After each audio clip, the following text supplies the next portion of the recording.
Good afternoon, children. I hope you have all had a good week.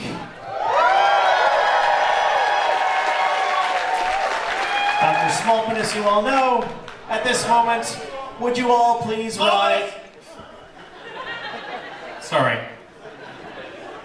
Would you all please rise for the final time this week for the passing of your monarch? Not the actual passing, though. The walking by of your monarch.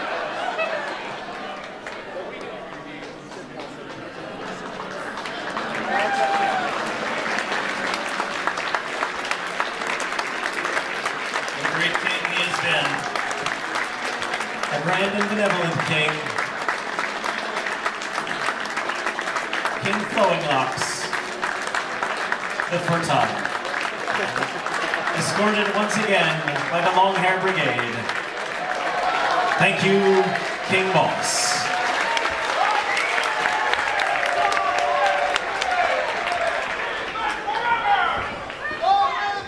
All right, we got a good deal to get through and a lot of show, so I'm going to do this as quickly as I can. Once again, I have somebody's SIM card who filmed from somewhere in that area of the latter part of John Roderick's set and the first part of Zoe's set. If you have lost that SIM card, please find me. If I don't, actually, I will hand it to the helper monkeys. Find them by the merch desk. If you don't contact them by then, it will get put into the ship's lost and found. Make sure you check your room accounts before you leave. You will notice this evening, if you have any questions regarding your account, there will be an extremely long line of extremely agitated, extremely old people in front of you. It's just the way of the cruise. But it is a lot easier to get these things taken care of here on board than notice a week later that you got charged for somebody else's champagne. So it is a good idea to check your accounts, either your printed account or you can check it on your television in your cabin. Once again, your gratuities by this point, I believe, should have been charged to your room. They delivered to most of, if not all of your rooms, probably a note and some envelopes.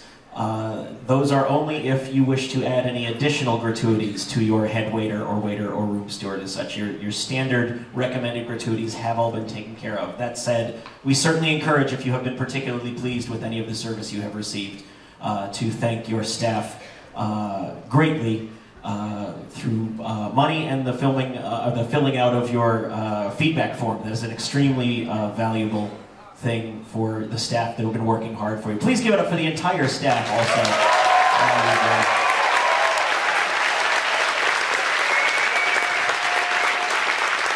In that same vein, make sure you know what you are doing and how you are getting to where you need to go when you get off of the ship, because we are no longer responsible for you at that point and don't particularly care. But a little bit. We care a little.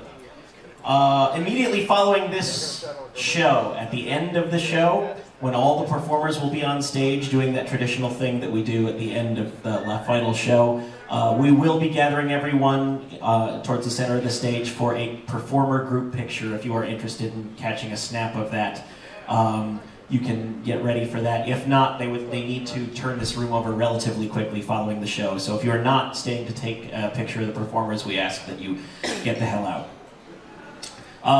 We will have some news regarding booking for Joko Cruise Crazy 4 after intermission.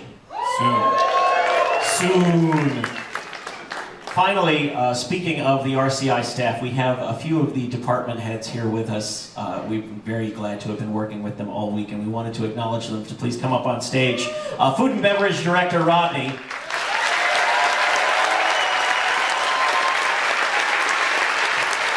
Beverage Manager Sunil.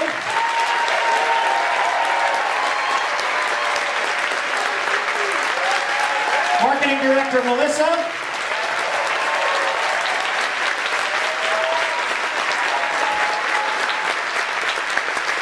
Assistant Beverage Manager Andrea. Group Coordinator Carlos.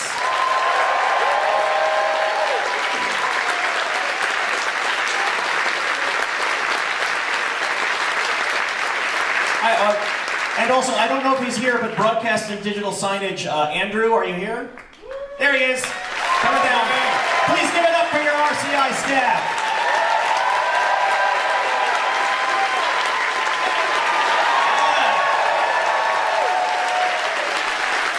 Thank you so much, guys. You've been outstanding hosts.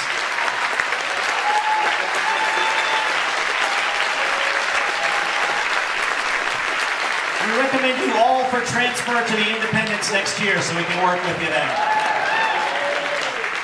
That's all the morning announcements I have. Dr. Small Penis, the stage is yours. Small Penis!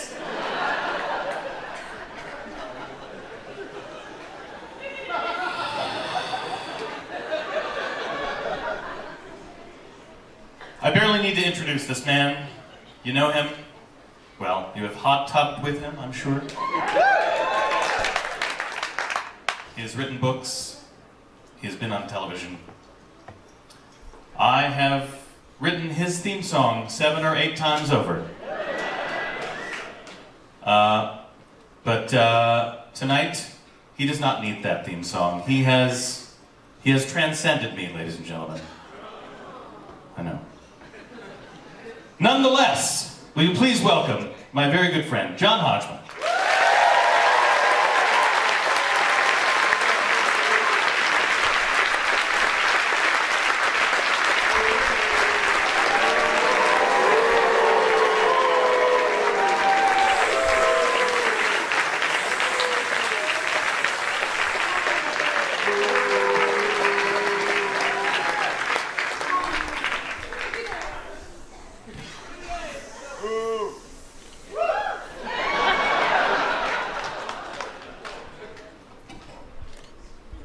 Good afternoon. My name is John Hodgman, and I am your villain.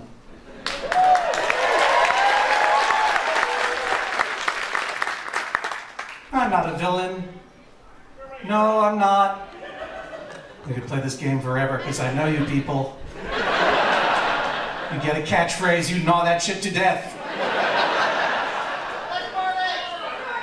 But we had hot tub office powers. Office powers. We had hot tub office hours, that was fantastic. We had that great dance party. We've had a great time. I did a lot for you to show that I was not a villain.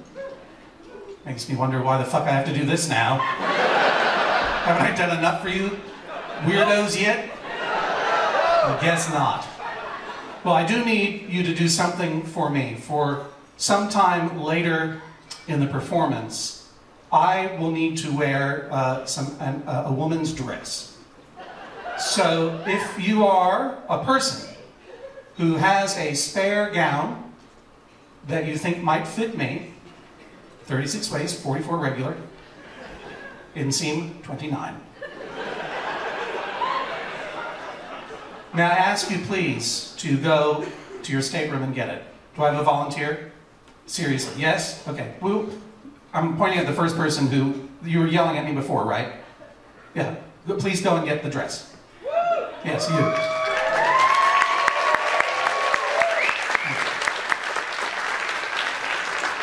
Don't worry, we'll wait until you get back. We won't get started. All right, let's get started. It is nice to be here, even though I was not supposed to be here. And indeed, it's true. And you were not supposed to be here. None of you were supposed to be here, because the world was supposed to end. You may recall that I made a bold prediction that the world would end on December 21st, 2012. I got all ready for it. I settled all my affairs, gave away all my possessions, burned all my money. I only had coins left, they wouldn't burn. Right? Did all the things that I had always wanted to do, but couldn't on my bucket list. I went to the Cheesecake Factory.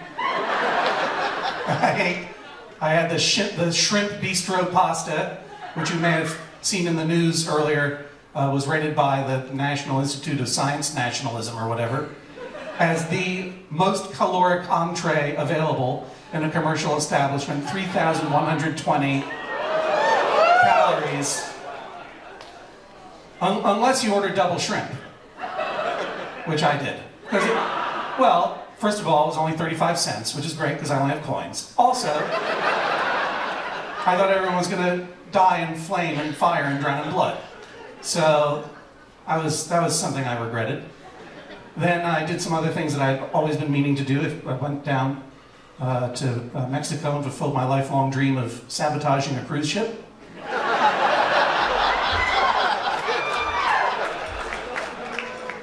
And then on December 21st itself, that morning, I sent my last romantic email to Monty Teo, informing him that we would all soon be dead. You thought I didn't know anything about sports, right? Well, I know about sports.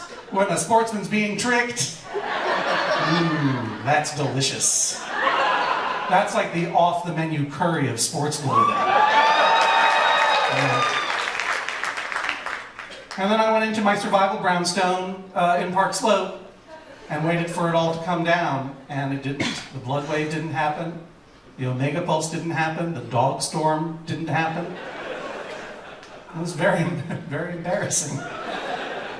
And I confess I've been in something of a funk ever since because I didn't know what to do with my life. Luckily, I survived, but what was I going to do now? I had no mission. All my books were done. All my jobs were over. I had no possessions. And I had only one pair of underwear. And so I spent a lot of time just sort of staring at my computer, trying to get the Fleet Foxes to mash up with something I downloaded called Super Beats, so that I could destroy you all at the dance party. But now even that is over, and I have nothing left to live for. It's true. Don't feel bad. I'm still more famous than you are. I am a villain, you see? And the cruise is coming to an end. No, sir, maybe I'm going to save you. Because we have a chance. We have a chance, a slim one, but a real one, to A, stay together for a few more days, and B, enjoy the apocalyptic terror scenario that I've been predicting for a year. Now, I gather from my earlier reference to the Carnival Triumph that you are familiar with what went down with the Carnival Triumph cruise ship. Obviously, some of you broke your vow of internet temperance because I don't think they were talking about it much on this ship. I don't think they didn't write that up in Cruise Compass. Nor did I see it on the morning show with Drew Devine. He was not talking about the Carnival Triumph. What if he did? What if he went crazy?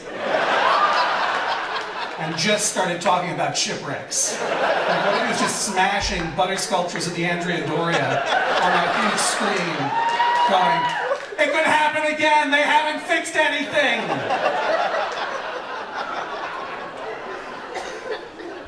Well, you know, it could happen again. I mean, for those of you who don't know what happened with the Carnival Triumph, there was a fire in the engine room, and they lost power, and they went adrift in the Gulf of Mexico, and things went to road warrior conditions very quickly.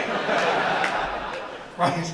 I mean, people were sleeping on the decks, the toilets all stopped up, they started peeing and pooping into biohazard bags, because apparently they didn't notice the ocean.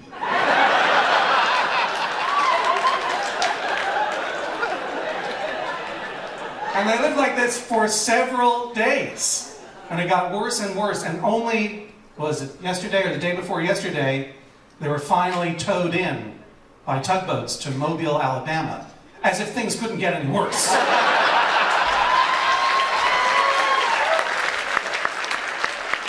But I'm here to reassure you that if something goes wrong on this boat, mysteriously,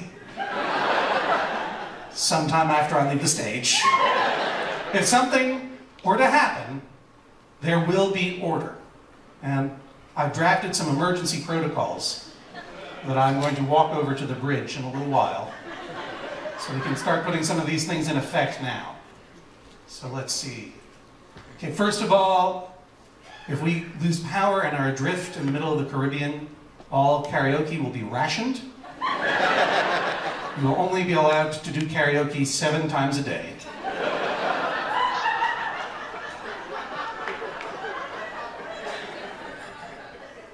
I am going to immediately authorize Randall Munroe's directive that we at least embrace the idea of cannibalism.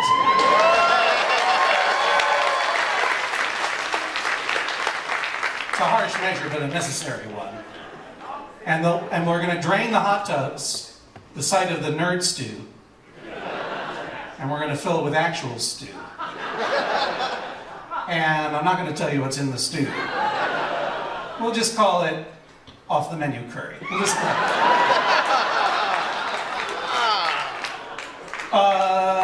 third, from here on out, the crypt shall be used as a crypt.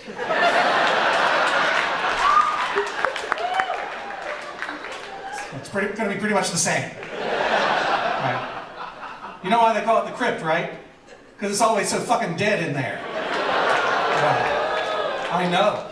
I'm so mad at the crypt for not letting us in to do their dance party there that I made that terrible, terrible joke. Ugh. Fourth, all entertainment on the boat shall cease until the replicants reveal themselves. I know you're out there.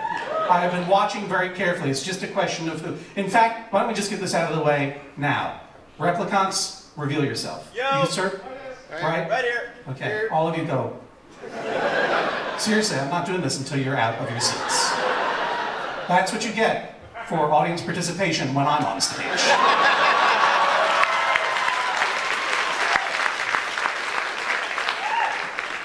Thought I was gonna get you up here to sing a little song, say a little catchphrase. No. Get out! Get out!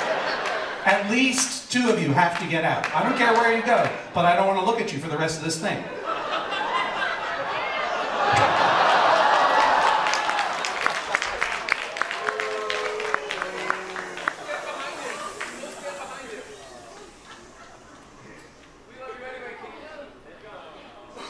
Are they gone?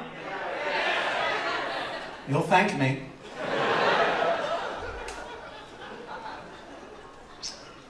Now,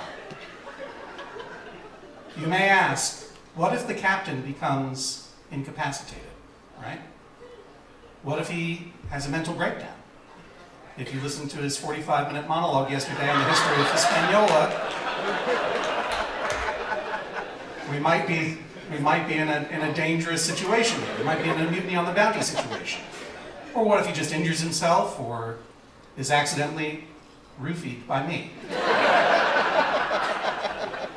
In this case, I shall take charge of the boat. Me. My power will be absolute. My enforcers will be the snorks. Oh, you may hiss all you want. There are more of them than you. And some of them are under 65.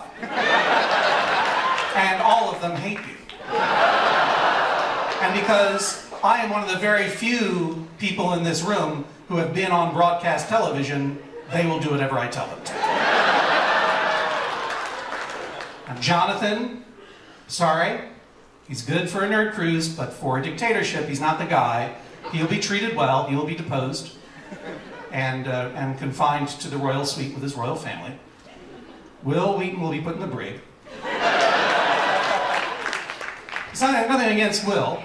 I like him, but he's a threat to my power.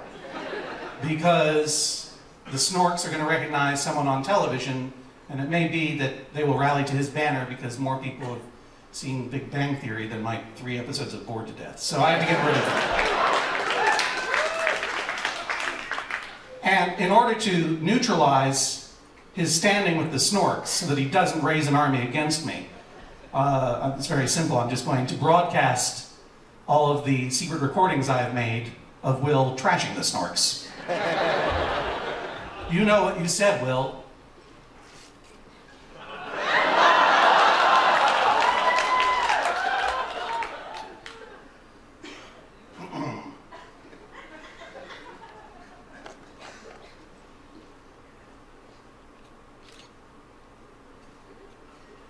Like, this woman is probably descended from Ogre, from the Nerds. Like, that guy Brad, and she's like, honey, they're with the nerds.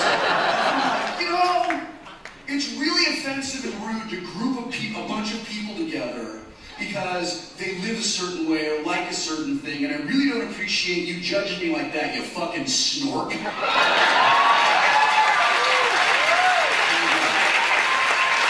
I think we've heard enough. I'm playing that on the giant screen tonight. I will not have anyone usurping my power. Thank you very much. The monarch of the sea may retain his figurehead position as long as he stays in line. And that just leaves me with you people, you sea monkeys. How am I going to deal with you? Well, Turn the internet back on.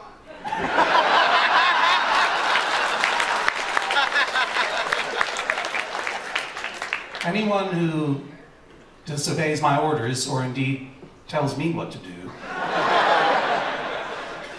will be immediately exiled to the H2O zone and lashed to a mind-bending figure designed to terrify children.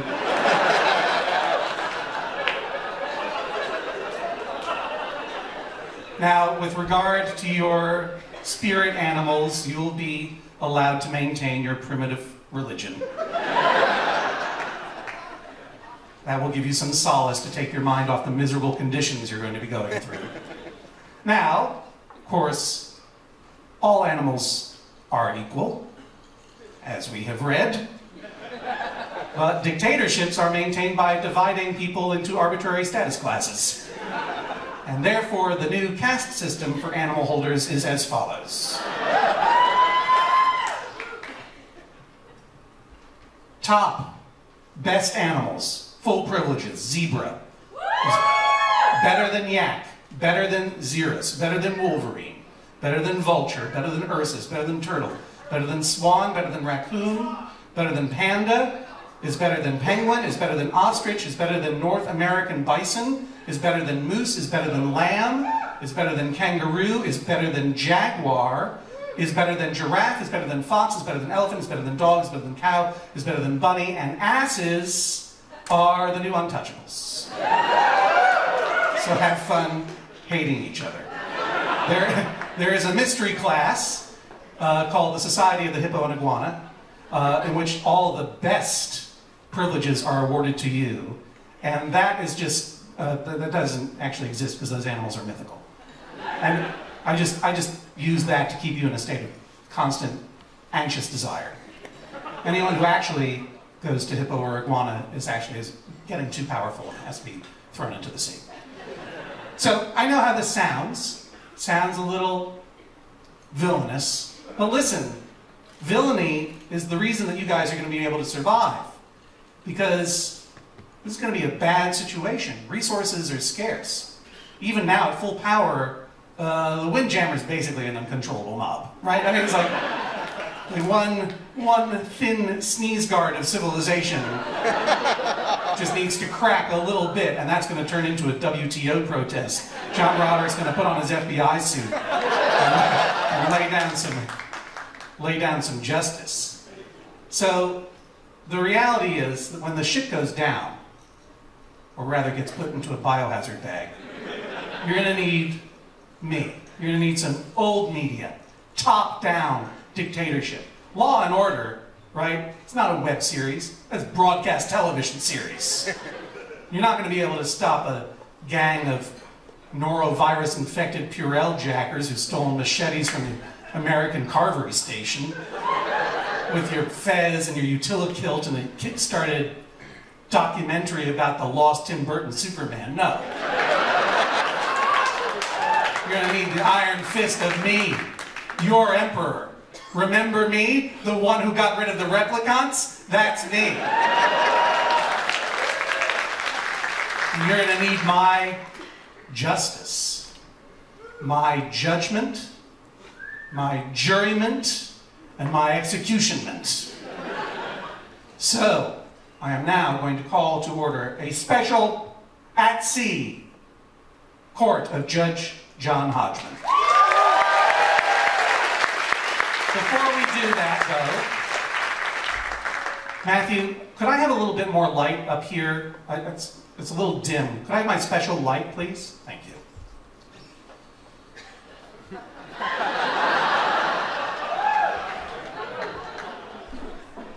Matthew, ladies and gentlemen.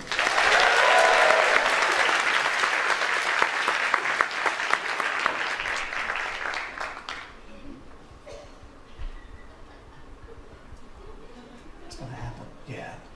Nice. Bring it down. Yeah.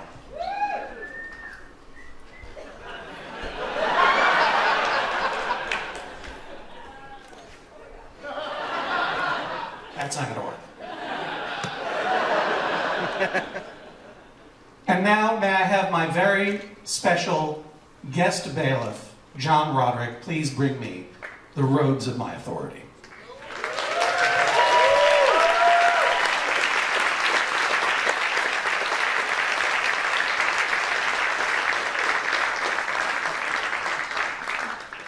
John Roderick.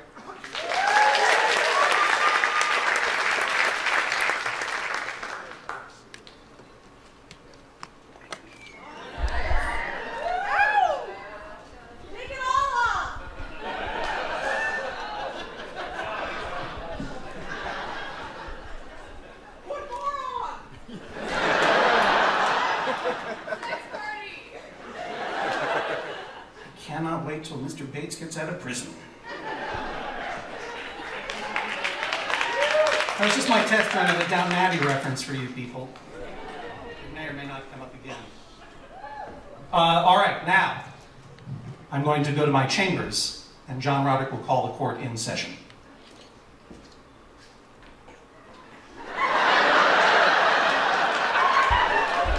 All rise. Oyez, oyez, oyez! Court is now in session. The Honorable Judge John Hodgman presiding.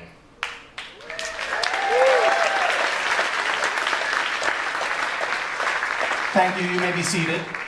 Bailiff, oh, thank you. Are you aware of a case? No. All those who seek justice before me at this time, speak now. Go. Famous Tracy, that's not a sentence. Scheduled a Scrabble game with somebody, I'm not sure who, during a comedy performance that was taking place, and it dwindled our audience severely. Oh. That sounds like a grievance rather than a... No, I appreciate that. Your conflict, sir, the issue, the man, what is your name again, sir? Racist Jason.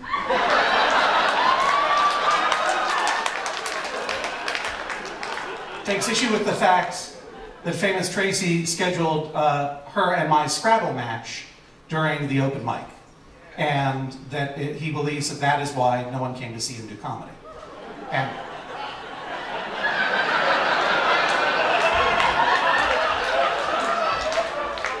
And may I say, you are, by the way, already a true and seasoned performer because you have followed the true and seasoned performer's instinct. Blame the audience. But your quarrel is not with Famous Tracy, sir, for it is not she who scheduled that match, it is I.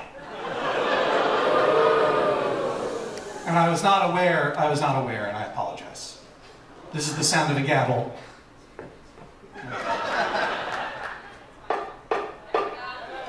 That is all. Any other quick snap judgments that I can make? Yeah, someone keeps referring to you as racist Jason.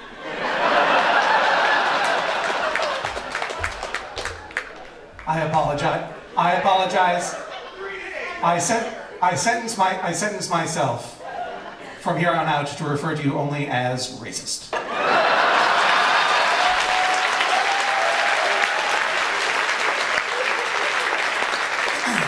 Will the bailiff please call David Reese and John Kimball to the stand?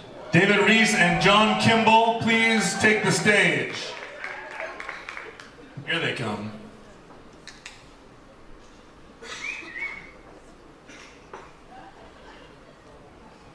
Did you get the photo, sir? Did you get the photo?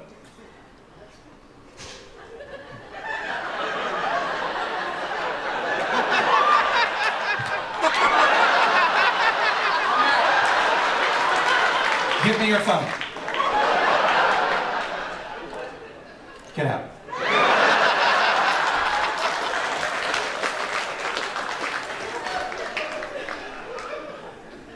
Shall I swear them in, Judge? I just want to say something about that. When a television personality wants to take your phone away and put you into the act, that's when you go, yeah. Honestly, sir, what did you think I was going to do with your phone? I was going to destroy it? Did you think I was such a villain? No, now I don't want it. Now I don't want it. Give me yours. Give me your camera. Thank you very much. Beautiful. This will be safe here with me. Really? Good stage instincts. All right. Will you please swear in the complainant and defendant? Put your hands on John Hodgman's laptop. Do you swear to tell the truth, the whole truth, and nothing but the truth? So help you, Lord of the Seas? I do. Now see, making them swear on my laptop. I didn't know that was going to happen, and I fucking hate that. That makes me very, very nervous that John Roderick did that, but I have stage instincts. It's a good joke. Good job. Thanks, bud. All right, you guys come to these microphones.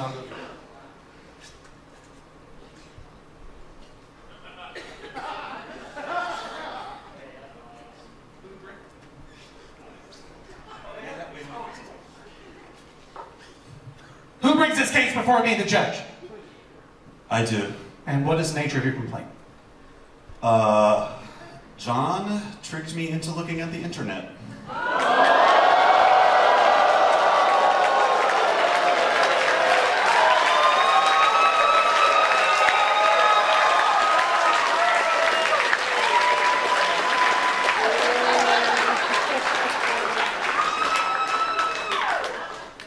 John, will you explain who you are?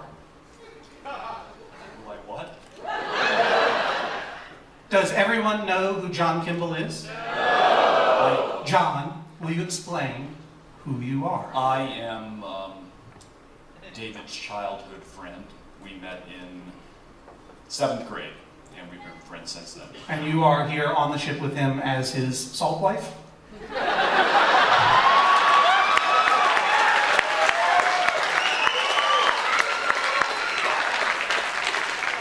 It's just a nautical term that we use.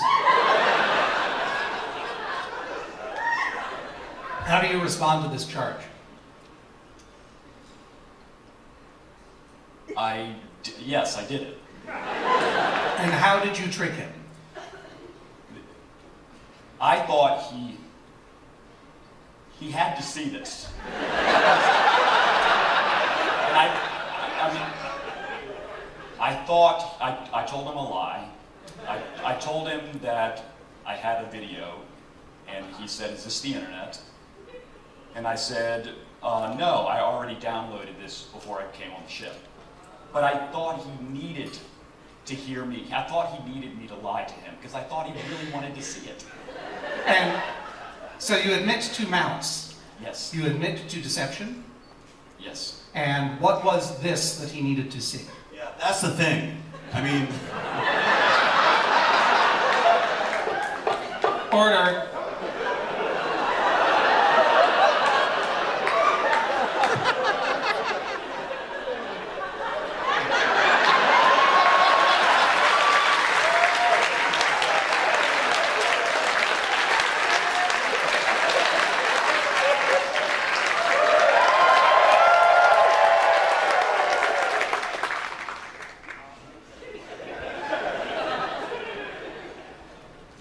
John Roderick was just buzz marketing his nice guyness. All right.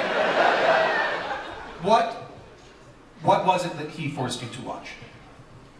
You're asking me, Judge? Yes. Okay. We were hanging out on the deck. We were hanging out on the deck at, what port was that? St. Mark's. Immaterial. Get on with it. Okay, we were hanging out. What was it that he forced you to A watch? video of people falling down on a speedboat.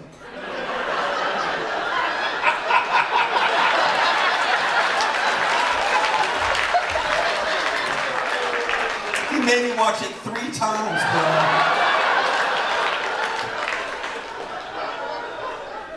John, you are aware that there are other things on the internet, correct? Were you aware, like, for example, Carnival Triumph limping into ports, or a meteor exploding over Russia? I wasn't aware at that time. What do you think his punishment should be, David? I think he should pay me $100. I find in David Reese's favor, $100.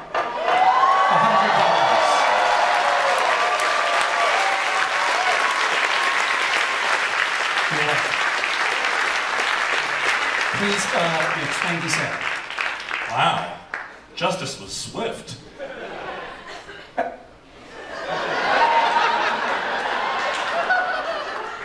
That's what justice looks like.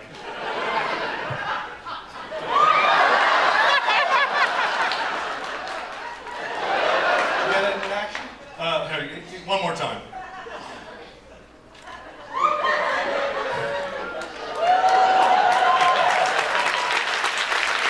Camera operator, will you please call Christine Connor to the stage?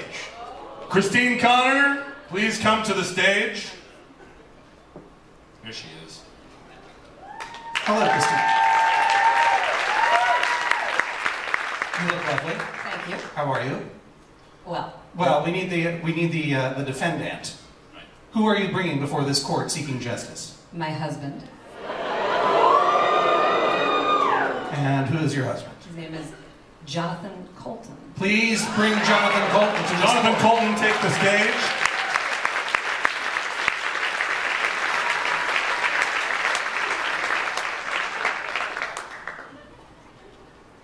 Please put your right hand on John Hodgman's laptop.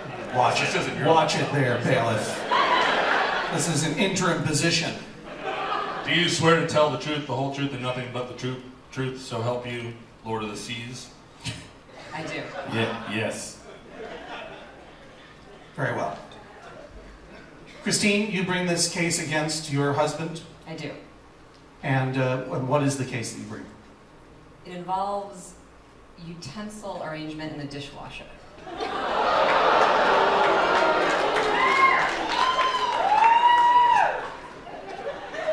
And may I presume that your contention is that Jonathan Colton does it all wrong? Yes. Please explain what you mean. When I am loading the dishwasher and I am making the transfer from the chaotic mess in the sink to the dishwasher, I think it's important to, at that moment, sort the utensils. Like utensils are together in the caddy. Right. And that is...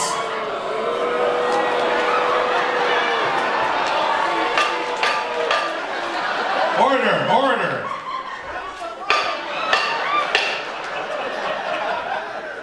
There will be order.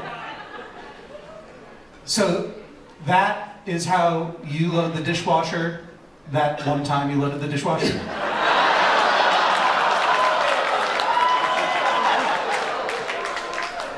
One is infinitely more than zero. And Jonathan, how do you... That's like me saying that circles and parabolas come out of cylinders instead of cones. I'll never live that down. That's how a villain is born. Were you the one who said it? Stand up and be recognized. What is your name? Say it again. Shane Brown? From now on, your name is Shane Coney Brown.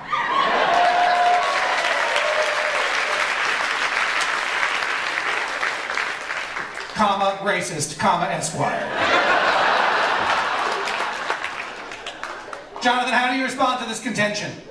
I think it makes not as much sense to sort the utensils when you were putting them in the dishwasher. I think it makes more sense to sort them when you were unloading the dishwasher and putting them in the drawer.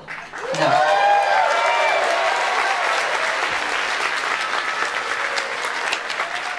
And why does that make more sense? Well, there are a couple of reasons. First of all, I am telling the truth. I am telling the truth, Lord of the Seas. Cease your angry vibrations.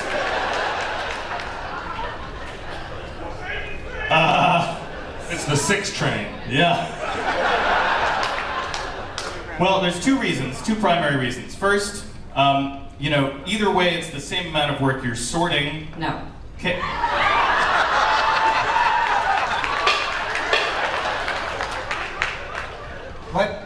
Let him have his say. You're sorting the silverware into groups, and either you do it here or you do it there. But if you do it here from sink to dishwasher, your hands are all mucky with food, the dishes are all dirty. That is the thing that I want to take the least time. I don't mind spending the time sorting when the silverware is totally clean. It is a pleasure. Also, So your argument three reasons. So your argument is not one of efficiency per se, more one of baby-like disgust and germophobia. It is also one of efficiency. It is also one of efficiency because once all the silverware has been cleaned in the dishwasher, all of the silverware is in front of you at once. It is very easy to cherry pick all the small forks and take them to the drawer, and all the knives and take them to the drawer.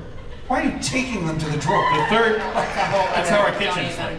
Wait, do you keep Over the there. silverware drawer in a shed behind your house? Yeah, it's pretty far away. It's upstairs. The other thing is, when you sometimes you have many more, say, spoons than you have of everything else because Or you've maybe had a someone yogurt party. Maybe someone just eats too many Chobani yogurts all day. Maybe. And when you have all the spoons in one place, they tend to nestle like spoons. They're spoons. Yes. And so you have clusters of nestling utensils, and if one does not rinse them before putting them into the dishwasher, then sometimes they don't get clean. I've thought about this a lot. Does one not rinse them before one puts them in the dishwasher? It is my opinion that one should. But clearly, both do not. No, nobody likes to do the dishes is the main problem. I see. How do you respond to that, Christine? I have a different experience than my husband does, which is that when the dishes are in the sink and they've been a mess, you're sort of forced to address them one by one anyway, rinsing and then putting in. And at that moment, you can't just grab them all up and dump them in. You kind of have to deal with them. So that is a very easy, sort of frictionless moment to just and get them. And then when they're done, you can just go whoop, boom, because they're all going to be in the same spot in the drawer anyway. Do you rinse before you put the silverware in? I do. Is that a lie? No. I'll remind you, you're under oath. Do you rinse? Most of the time. Most of the time. Do you have an arrangement where the person who loads the dishwasher is also the person who empties it, or the person who loads it gets the, you know what I'm saying? The job of loading or unloading the dishwasher or doing the dishes falls to whoever breaks first. That's true. That's true. And so I'm not sure I understand what damage Jonathan is causing you, because is it the case that you don't like to empty the dishwasher after he has gone crazy throwing the utensils in whichever way it pleases him because he's afraid of touching dirty food? There's that. There's also... Do you actually empty the dishwasher? I do. Is that a lie? No. In some cases, the dishwasher is being loaded and multiple stages over the course of a day or a couple days. And what I don't like is when I'm doing it and I got to confront his chaotic work in the utensil caddy. Thank God that stopped. I know, it's horrible. And then I find myself redoing it, and resenting it. Well, that's another. Who does the dishes more?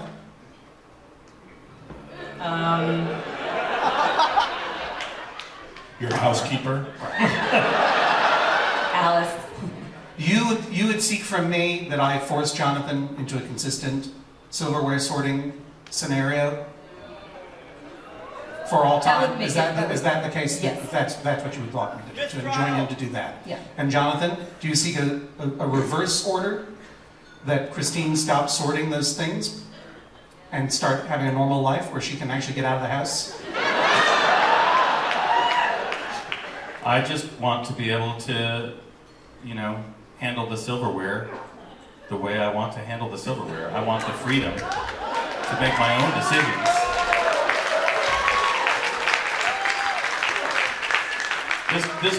This bird you cannot change.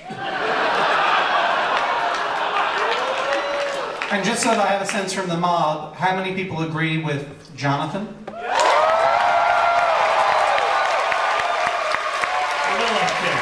And how many people agree with Christine? And so is it. I find in favor of Christine.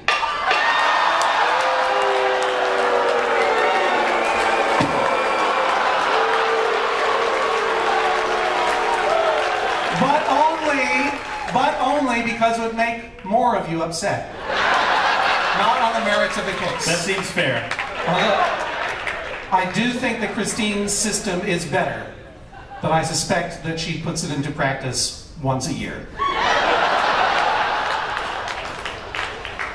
Thank you, Judge. Oh boy. Thank you, bailiff. No, you were righter than you know. Here's the camera. Would you please return it to the woman, unmolested? Still a chance for molestation? No, it's unmolested. Would you like to change back into your jacket, Your Honor? It's getting very warm in here. I'm just trying to extend my stage time because union rules allow me to be paid double if I'm up here for 30 more seconds. I think I will not wear that jacket. I think I'm just going to go with my show shirt.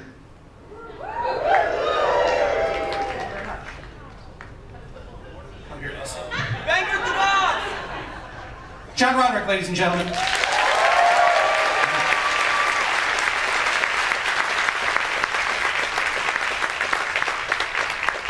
So now that I'm going to have some of this water, or better yet, some of that whiskey. Would someone bring me a whiskey on ice, please?